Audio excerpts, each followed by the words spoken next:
Towers is gifting America's heroes and their families with 200 mortgage-free homes. To honor the fallen, Chairman and CEO Frank Stiller walked more than 500 miles through 6 states in 42 days.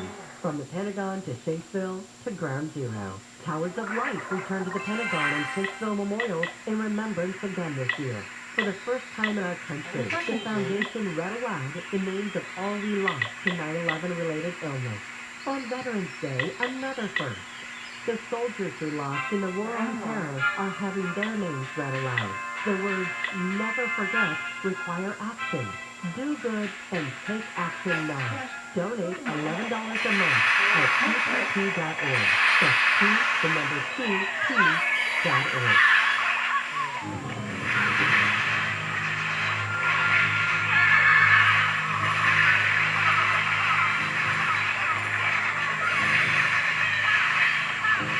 Welcome back to Coast. George Berry with you along with Michael Townsend. He is live in South Africa. Michael, we're talking about the shape of the cool stones and if they had any significance in what they did in the bird travel. Go ahead. Yeah, so it's continuous stone that is on equation up in Maine and Hawaii. Okay. The connection between the Taurus stones, the donut-shaped stones, and the cone-shaped tools is in the shape and the flow of energy that's generated by the donut-shaped tools, the donut-shaped shape. If you look at schematics and drawings of how toroidal fields work, so the donut-shaped cone is a toroidal field energy generator. That's as simple as that. And we've measured it, we know which way the energy flows. We have thermal imaging cameras that show you how the one side, the energy is drawn and sucking from the one side, so it's blue, and it pushes out the other side, so it's red. There's like a 20 degrees Celsius difference from the one side to the other side. So we know exactly how the Taurus stones work. Now, as we have no idea 10 years ago, even 3 years ago, we didn't know that. So we keep discovering more and more of how this technology actually works and how magnetic fields work. Actually, is a clear indicator how magnetic fields work and how balanced toroidal magnetic fields and electromagnetic fields work. So if you look at the way the energy flows into the torus, into the torus stone, and into the toroidal vortex, it flows in a cone shape, like a V-shaped cone. So the two are inextricably connected. The shape of the cone-shaped tools and the way that energy flows in and out of toroidal fields or torus stones is in a cone kind of shape. So that's really important for people to grasp that and visualize that. And in fact, that's why when you take energy, the V is actually indicating of a cone, right? So even that. And the other important thing is that so when people talk about vortex fields, angular momentum, torsion fields, magnetic fields, and scalar energy, all those actually refer to toroidal fields and magnetic fields that have those gradient shapes. So there I was in 2013 on my way to my student, and I threw one of these Taurus stones, the best one in my bag, as a free and then we go via Qatar, Doha, and the plane suddenly gets delayed, no reason why. And after about a 20-minute delay, I get all up the plane with 5 guys with guns around my back. And as I'm very down, it is gone. There's just a metal staircase down to the tarmac with 5 guys with guns around my back. And the moment I saw that, I went, oh my God, that's the stone in my bag. And then I started to sweat. And that's really, unquestionably, the scariest moment of my life, ever. What did they want? Did they think you had weapons?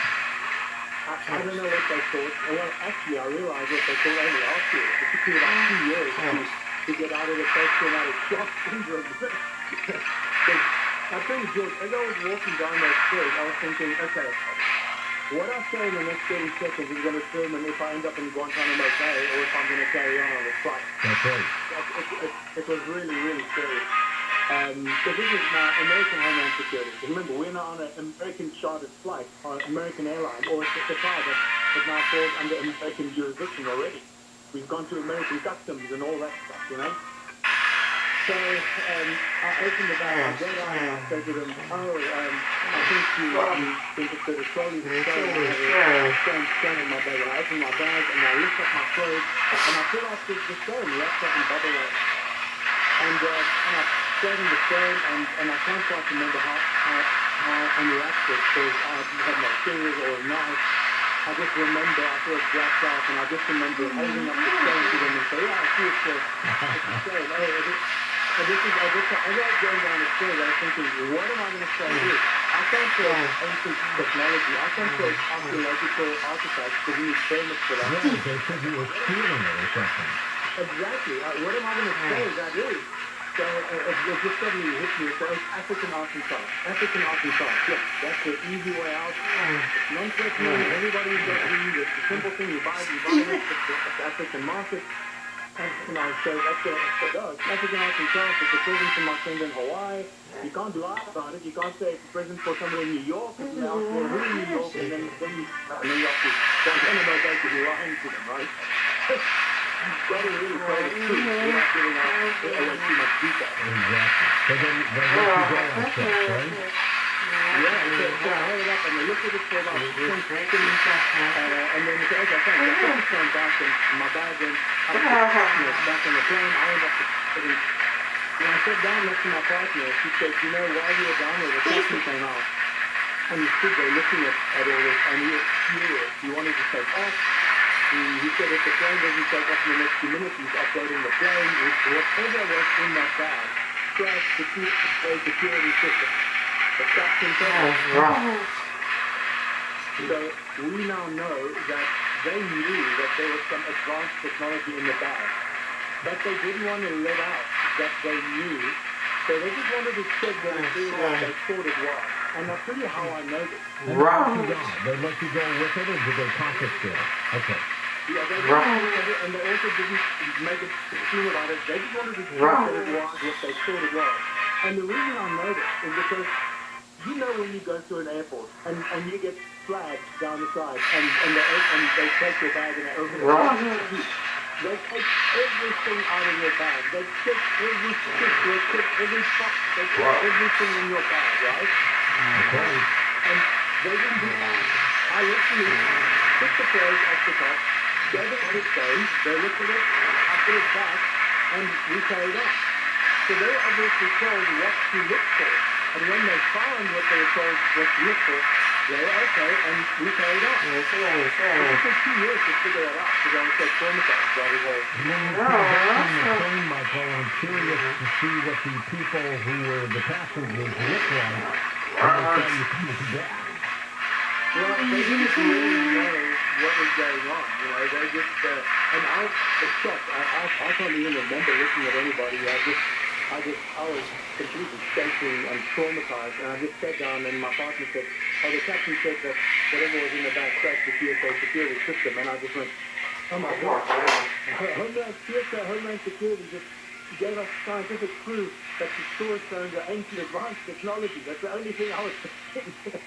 Excellent. Let's talk a little bit about stone circles. What are the stone circles, and do they have any healing modalities to them? Yeah, that's a very important statement, observation, and discovery all in one.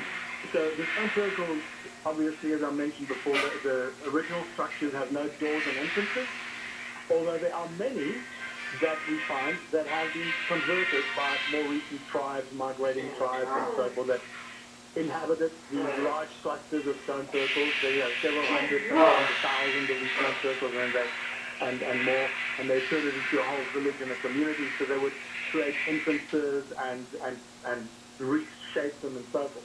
But the original stone circles, and there are countless drawings, not countless, but there are many drawings from the 30s already through the first 40s, 50s, and then 80s and 90s, and obviously me in more recent times, that show the original structures have no doors and entrances.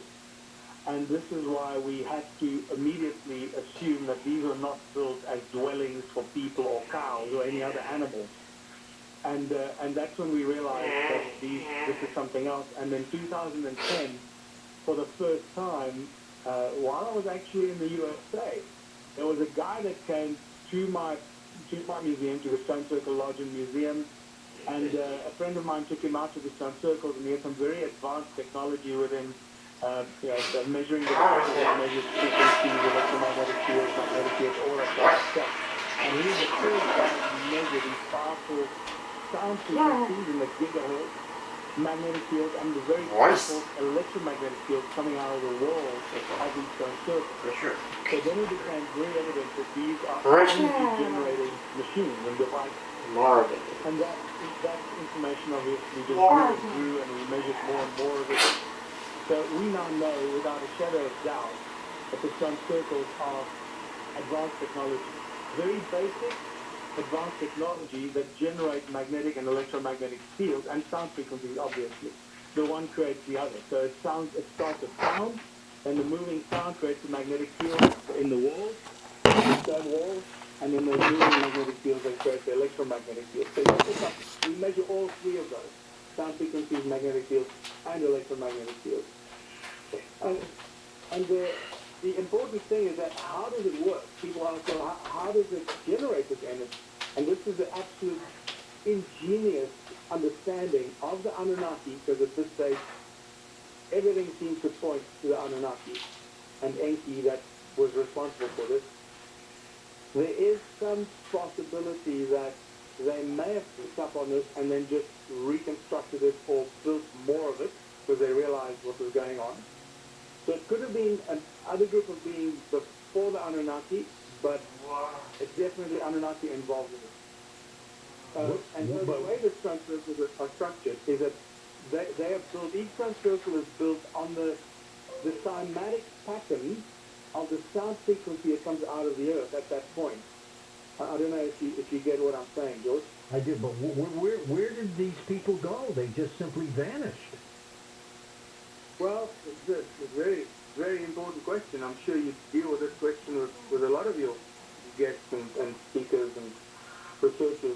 That question remains unanswered. Did they go somewhere else, or did they just retreat into the mountainous areas of the inhospitable, unreachable areas of the world that we can't get to, but they can get there easily because they got this kind of craft and technology to get there easily?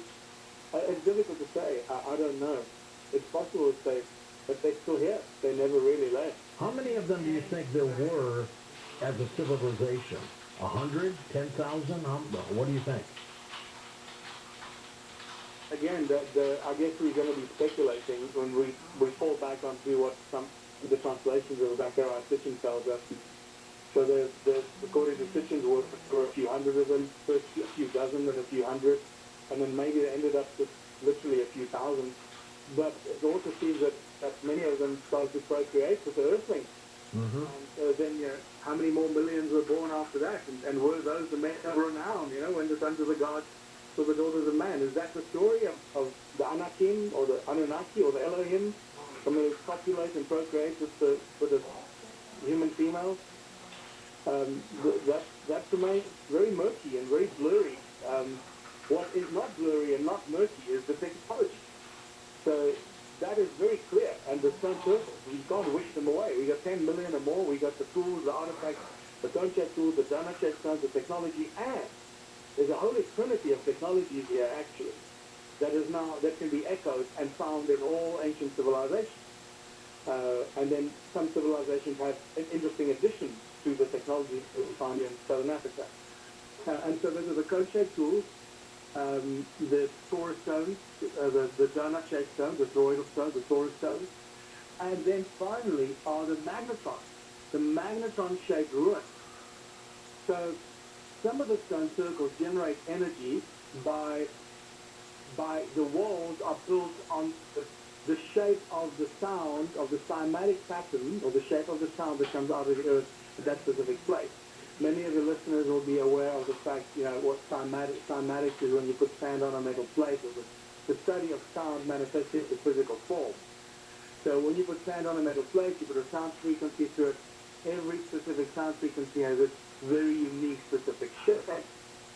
And that's exactly what the Stone Circles are. the higher the frequency, the smaller the shape, and the smaller and the more dense the pattern. The lower the frequency, the larger the pattern is. So this is why the stone circles are generally a specific size. They sort of range between a few meters across to 50 meters or sometimes 100 meters across. But when they're 100 meters, it's often a cluster of stone circles. So I think the largest stone circle we actually found to date is probably about maybe 60 meters across. And that tells us that it's a very low frequency that is the cause and the source for the shape and the size of that stone circle.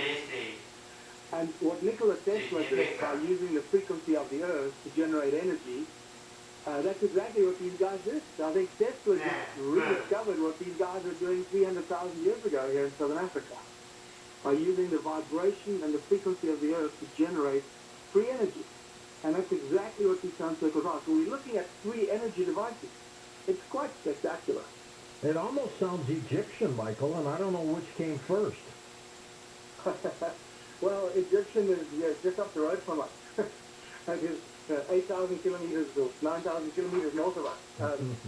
So keep in mind that Adam's calendar, which is sort of the flagship among the stone circles, Adam's calendar, Great Zimbabwe, and the Great Pyramid of Giza are all aligned on the same 31 degrees east longitudinal line. That's remarkable. That doesn't come by accident. Exactly. So we know that whoever structured those three did it on purpose. They were in that line for a very specific reason. Why, I have not been able to figure out why it is on that longitudinal line. But these are some of the most important sites in ancient archaeological discoveries. The Great Pyramid of Giza is obviously very famous. Great Zimbabwe is less famous. And Adam's calendar is actually known, but it's becoming very famous because the people that do come to Adam's calendar freak out. You know, they say the words people describe is, this is the mother lode, this is the big one, this is the most important one, and things like that. And yet, compared to the Great Pyramid or Great Zimbabwe or the Mayan Pyramid, it's nothing. Even Stonehenge is more impressive than Adam's calendar. Let's talk about Adam's calendar when we come back in a moment, Michael. We're going to take a quick break. And you wrote a book called Adam's Calendar as well. Michael Tellinger with us. Plus, we'll take your phone calls with you next on Coast to Coast AM. Find out more about tonight's guest. Log on to coasttocoastam.com.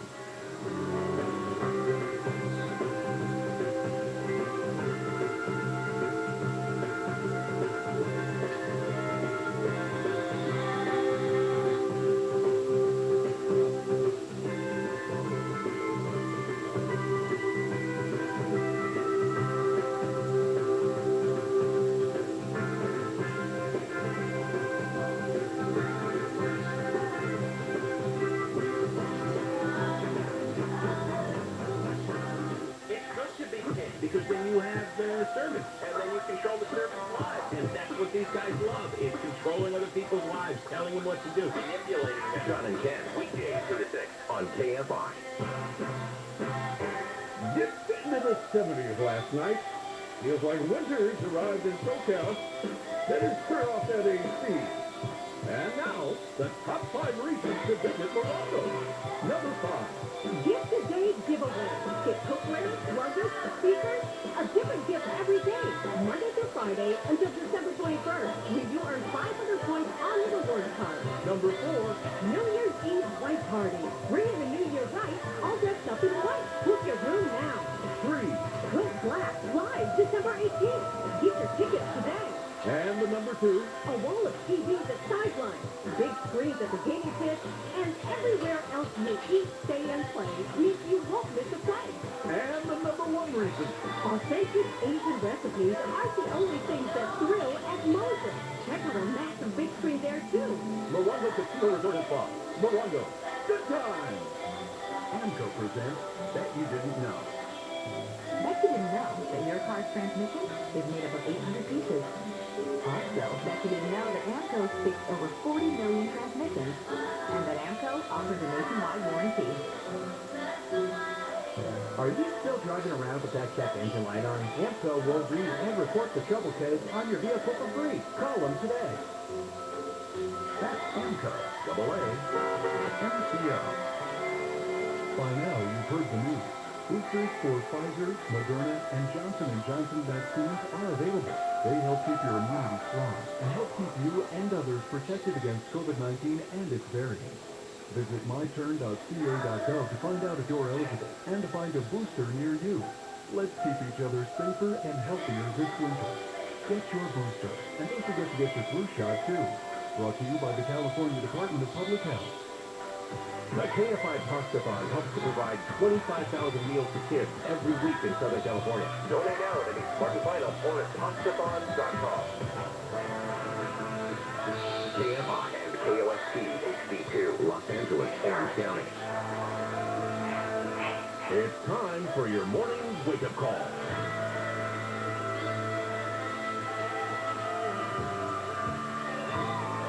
Here's Jennifer Jones-Late. I'd like to start this morning with a thank you. A thank you to all of you who donated to Pastathon yesterday during our live broadcast of Wake Up Call on Instagram. You guys were amazing. I heard, just in our little 1 hour, we raised somewhere between $15,000 and $20,000. Wake Up Call? That's right, because the Wake Up Call listeners are amazing. It's like we're in this little club, and I love that about this hour. Anyway, you guys all were amazing on Instagram yesterday. Your comments were so much fun, and most importantly, we raised all that money for Chef Bruno feeding 25,000 kids a week in Southern California at the Ekaterinas Club. And we couldn't do it without you. And the pasta and sauce donations have continued, but your monetary donations yesterday blew me away. So thank you, thank you, thank you. Here's what's just ahead on your wake-up call. Well, Governor Newsom says confirmation of the first U.S. case of the Omicron variant in California won't force another economic shutdown. And at 5:05, we'll talk with ABC's Jim Ryan. We're going to learn a little bit more about the person in the Bay Area who has been infected with the Omicron variant, and their symptoms at this point, the last we heard, were very mild. We'll find out if they're still quarantining, and what else do we know about that person? Were they vaccinated? What was their status? All that's coming up. The LADWP has asked customers to reduce their water usage immediately because the city won't be getting any water from the State Water Project. And thank goodness the season is over, because Major League Baseball says it hasn't been able to reach a labor agreement with the Players Association, so a lockout has gone into effect starting last night. So let's get to some of these stories coming out of the KFI 24-hour newsroom. Dr. Fauci says Americans should get the COVID-19 vaccine and booster shot to have as much protection as possible now that the Omicron variant is in the U.S. When you get a high enough level of an immune response, you get spillover protection even against the variants that the vaccine wasn't specifically directed at. Health officials in California announced yesterday that the first American case of Omicron has been reported in the Bay Area. The person recently traveled to South Africa, where the variant was first discovered, and we'll get into the person more in just a few minutes, like I said, with ABC's Jim Ryan. Now, President Biden will reveal today his plan to battle COVID during the winter, and that includes tightening travel restrictions because of the new Omicron variant. He's expected to say all international passengers flying in will need to get tested within 24 hours instead of 3 days. He'll also extend the transportation mask mandate to March. So this is any mass transportation that you're on, or if you're on an airplane, anything like that, you will have to wear a mask now through at least mid-March. Major League Baseball is now in a lockout over a collective bargaining agreement with the players. The most recent agreement ended last night without a new one in place. Ex-Dodger pitcher, oh, that hurts to say that, ex-Dodger pitcher Max Scherzer is a member of the Players Association Executive Subcommittee and says he hopes they can work out a deal. And we're trying to make the game better. We're trying to make the game more competitive through various means. There's so many different ways that we, as players as a whole, that we believe that we can make the game better. Teams won't be able to sign players during the lockout. The LADWP has asked customers to reduce their water usage immediately because the city won't be getting any water from the State Water Project. Officials in California have announced cities and farms should expect to receive virtually no water next year. The DWP gets about 40% of its water supply from the State Water Project, which provides water to 27 million people from Silicon Valley to San Diego. Police in Beverly Hills are asking for help from the public to figure out who killed the wife of a music executive during a home invasion. Beverly Hills Police Chief Mark Stainbrook says the person or people behind the shooting of 81-year-old Jacqueline Avant left before police arrived. We have a lot of cameras in the city, and of course people have private cameras, so we'll look at all avenues of evidence and information that comes in and review all of that. He says police are working to figure out a motive behind the shooting that happened early yesterday morning. Avant was married to music executive Clarence Avant, who was recently inducted into the Rock and Roll Hall of Fame. In Beverly Hills, Blake Trolley, KFI News. All right, when we come back, we will talk with ABC's Jim Ryan more about the person in California who was the first one to have been detected to have the Omicron variant. That's coming up. Right now, though, let's take a look at your drive. Nick Paliocchini, huge thanks going out to you for your participation yesterday in our wake-up call Instagram Live broadcast. We raised so much money for Katerina's Club yesterday, and I know that people got in the spirit because of your onesie. Oh, see, Jen, you're so sweet. Yeah, no, yesterday was amazing. I'm so excited. It came out so well. So I'm overall really, really stoked for that one. Me and too.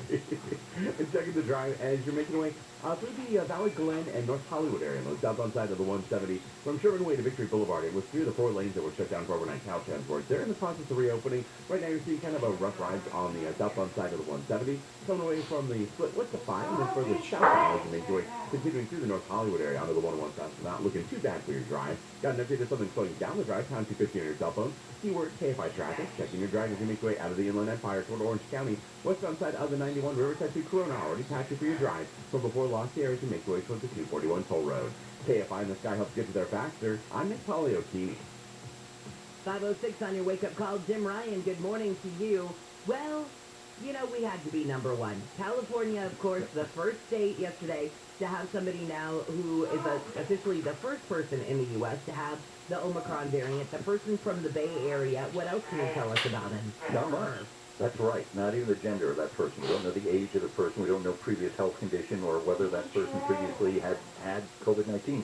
We do know, according to the CDC and the San Francisco Department of Public Health, that this person had been fully vaccinated, but had not yet had a booster. So we do know that much about this patient. We know that the symptoms are mild and that this person is improving and is in self-quarantine. So that's good news. I mean, at least this doesn't appear to be a really serious case. Does that mean that every Omicron case is not going to be serious? We don't know that yet.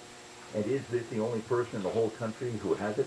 Probably not. And in fact, I think that health officials are you know, they were not surprised that there was finally the confirmation of a case here in the U.S., but they suspect that there may be others around the U.S. too. Right. You have to assume that is the case. Even the president a few days ago said, you know, we know that it's everywhere else. Basically, it's just a matter of time before it gets here. And this person may just have been the first one to go get tested, because I think a lot of people who come down with the mild symptoms, maybe they don't even go get tested, so how would we know how long it's been here? Sure, exactly. You know, and these were fairly mild symptoms, and I imagine that this person went and got tested because he or she had just come from South Africa. We know that Southern African countries are where this variant apparently originated, and so I imagine that person put 2 and 2 together and said, you know what, I better go get some more advanced testing. So genomic sequencing was conducted at the University of California, San Francisco, and this confirmed the Omicron variant. Yeah, and I think that France announced this morning that it had its first Omicron case, and that person also had traveled to Nigeria recently, so you're right. So it seems maybe to be originating in that area and then coming here now, or all over the world now. Yeah, well, 23 countries at least now have detected at least one case. 371 confirmed cases all over the world. That's not a lot, 371, so it may be something that can be contained. But again, it may be a case that the Omicron just isn't that transmissible or that deadly. We don't know any of those answers yet. Yeah, I think a lot of people are wondering how it compares to the Delta variant, which was so incredibly, or is so incredibly contagious.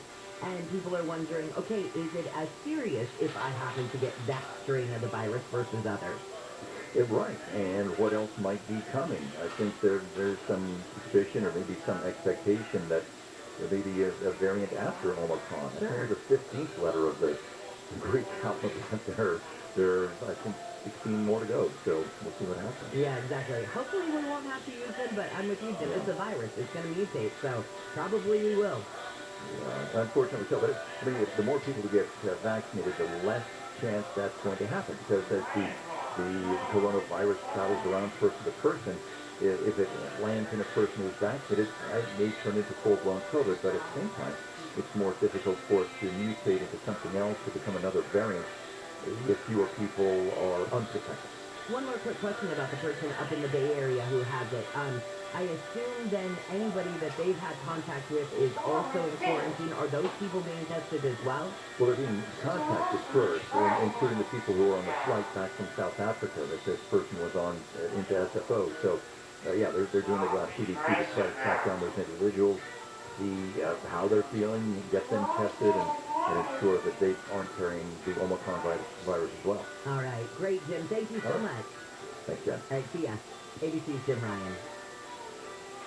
I mean, it's in qualification. He knew it was going to be here. It's just a matter of time. And look at us, California. We had to be first. Always got to be first. Get back to some of the stories coming out of the KFI 24-hour newsroom. LA County Sheriff Villanueva says he's beefing up saturation patrols around high-profile malls and businesses to deter smash and grab. For example, at the Citadel, at the Cerritos Mall, all these visible high-end targets, we definitely increased our presence there. Although, now hearing him say that, if I was the smash and grab guy, I'd be like, okay, great. So now you've got all your deputies focused on these places. I'm going to go to the smaller businesses. Now I'd be panicking if I was a smaller business. Villanueva says he's also assigning an air unit to patrol the hot spots and deploy mounted patrols to increase visibility. I'm not at all, putting down the sheriff's plan. He's got to do this. But I'm just saying, when it comes to these smash and grabs, these groups will go, okay, we know the cops are, left, so let's go right. But something has to be done, so it's great that they're at least doing this. Alec Baldwin says the deadly shooting on the set of the movie Rust has taken a great toll on him. In an interview with ABC's George Stephanopoulos, Baldwin says life hasn't been the same since the shooting that injured director Joel Souza and killed cinematographer Helena Hudson. Is this the worst thing that's ever happened to you? Yes. Yeah. Because I think back, and I think of what could I have done. The full interview airs tonight. All right, have you heard of the snake burglar? I'm not making this up. A guy who allegedly broke into a salon in Riverside is now being referred to as the snake burglar. Video shows him slithering around the place on his belly, Mission Impossible style, to avoid the store's motion detectors. The owner says the guy grabbed about $8,000 from the safe before getting away on a skateboard. Have you seen the video? It's worth it. It's worth it. A guy from Lancaster charged with killing 4 kids and his mother-in-law has been ordered held on $10 million bail. He's due back in court in January. DeMarcus David allegedly killed his family Sunday night. He later walked into the sheriff's station in Lancaster and turned himself in. Well, the group behind the recall of Governor Newsom says a couple of polls show why it most likely lost the campaign. Dave Gilliard with Rescue California says the group looked at data from 600 Republicans, half of whom didn't vote in the recall. Only 24% of Republicans had confidence that the results would be accurately counted. Again, only a quarter of the Republican vote thought that the vote would be accurately counted. The group says it will now focus on issues dealing with the quality of life for all Californians. The House committee investigating the attack on the Capitol has voted to hold a former Justice Department official in contempt of Congress. Jeffrey Clark was a Justice Department lawyer during the Trump administration. One of 2 Republicans on the House subcommittee, Congresswoman Liz Cheney, says he must answer to the panel's questions about conversations with the president. Mr. Clark is not excused from testifying simply because President Trump is trying to hide behind inapplicable claims of executive privilege. The chairman of the House committee said after the vote that he'd been told Clark wants to invoke his right against self-incrimination. Now, I don't know if you have seen, but former White House, what was his title? Not spokesperson. Former White House Chief of Staff, I think he was, Mark Meadows. Yes. Mark Meadows came out with a book. And in the book, It says that they're not any big revelations. It does not seem nearly as salacious as a lot of things that come out after an administration, when the people come out and make money on their books. The only thing that is making headlines this morning is Mark Meadows claims that, remember when President Trump got COVID, and it was announced a few days after he had debated now President Biden? Well, according to Mark Meadows, the president actually got the positive COVID test 3 days before that election, or before that debate. And so now people are saying, oh, well, he knew he had it when he went into that debate. He put Joe Biden at risk and everybody involved in the debate at risk, and also he'd been campaigning up to that point, so did he put those people at risk? That's the one big revelation that has come out of this, but other than that, it doesn't seem like there's a lot. And I just saw on Fox News, former President Trump called in this morning, and I think he was answering questions about that specifically, and I know earlier he had commented that that was fake news. So there you go, both sides of that story.